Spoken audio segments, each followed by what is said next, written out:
For purposes of paragraph 3, the term female means an individual who naturally has, had, will have, or would have, but for a developmental or genetic anomaly or historical accident, the reproductive system that at some point produces, transports, and utilizes eggs for fertilization.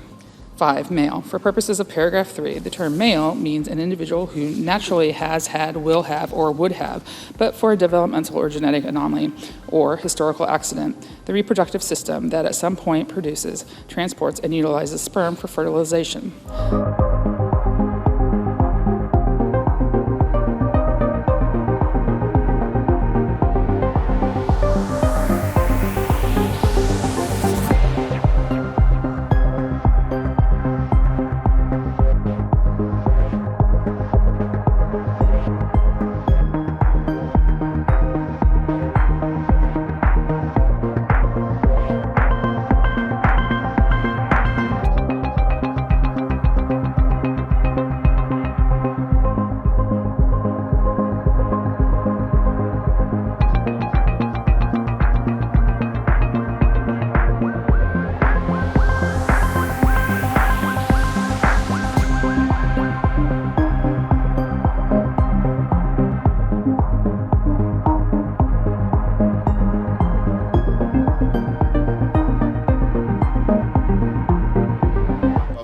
Scrambling to pass a radical bill released to the public in the dead of night, praying the American people don't realize what's in it.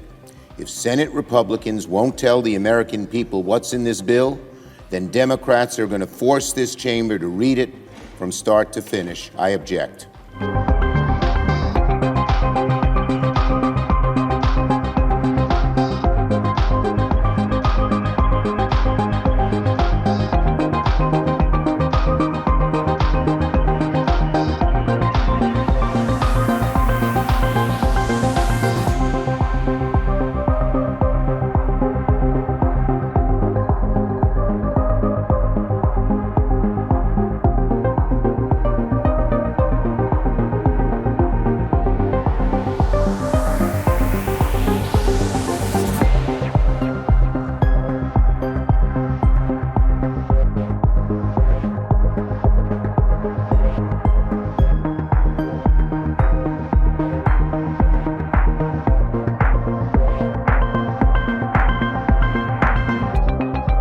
Joining us now, political analyst Joe Siracusa.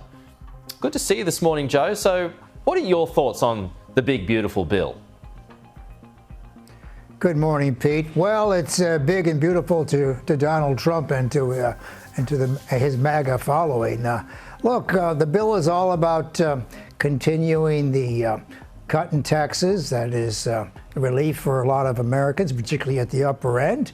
They get to keep their tax dollars. It's about cutting down benefits for Medicare and Medicaid. That is 1.8 million Americans will go off health insurance, which is bad news for them, I suppose, and food stamps and more regulations about how you get things. So, you know, it's kind of an accounting. Now, what happened yesterday in the Senate was a big deal. We had a procedural vote, which allows us to go to the vote today. And the vote today is kind of like a round table. Everybody gets to make amendments to it.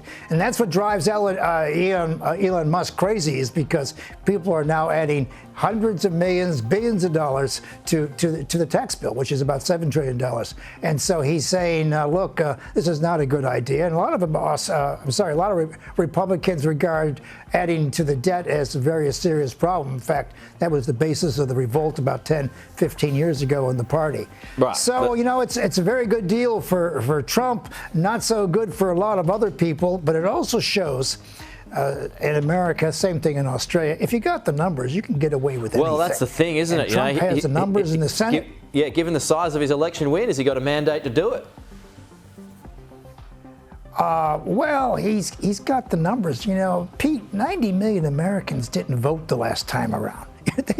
More Americans didn't vote than voted for anybody. So, you know, he's got the mandate. He's got the numbers. If you got numbers, you can just roll the dice and see what happens. But look, the president's had a great week. You know, he can tell his own story about Iran. He can say he pushed the NATO ministers around, and now he's got a budget coming down the pike. So, he looks like he's in control, and he's going to have a very good 4th of July. And for my own message here is, Joey Chestnut is back in the hot dog race on July 4th. I mean, he wasn't in it last year because of commercial arrangements, but I always amazed at a guy who can eat 86 hot dogs I don't in know 10 how minutes. he does that. It's just really something. Yeah, every time that rolls around, Joe, and we see Joey Chestnut doing it, I mean, I've got to look away. I've actually got to pull the vision out because it's just not what you want to watch on breakfast TV early in the morning. A guy slams 78 hot dogs down his throat.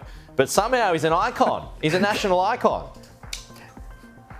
Well, I'll tell you what, if I used to go to the ballpark and have 2 hot dogs, and I was full. What this guy does for a living just beggars belief. I don't know how his heart's still going, but anyway, there you have it. Now, just a final one on your thoughts on Iran, because there's been so much that's happened since we last spoke, Joe, so we're just backing up to last week. There's obliteration in one corner, there's mere damage on another corner. Now you've got the International Nuclear Agency, or a version of it, saying overnight that its nuclear program will be back on track, or at least attempted to in the space of a few months.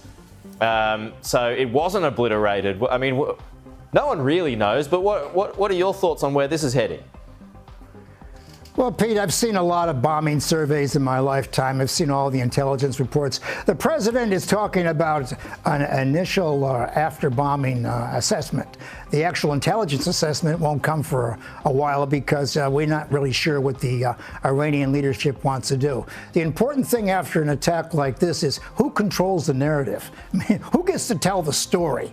Now, we know that he didn't kill everybody there, and you can't unlearn how to make a nuclear weapon. And keep in mind that Iran could always get an off-the-shelf weapon from the old AQ Khan network in Pakistan, which used to have one-stop shopping for nuclear weapons, so you could buy them that way. But the president wants to tell this story now. I mean, we all know what happened. He killed the janitors in the building. He collapsed the mountain, and he filled the shafts and all that kind of stuff. But you need people on the ground to see what's happening. I know the IAEA Chief Grossi has said that the Iranians can come back in a short period of time. That is true.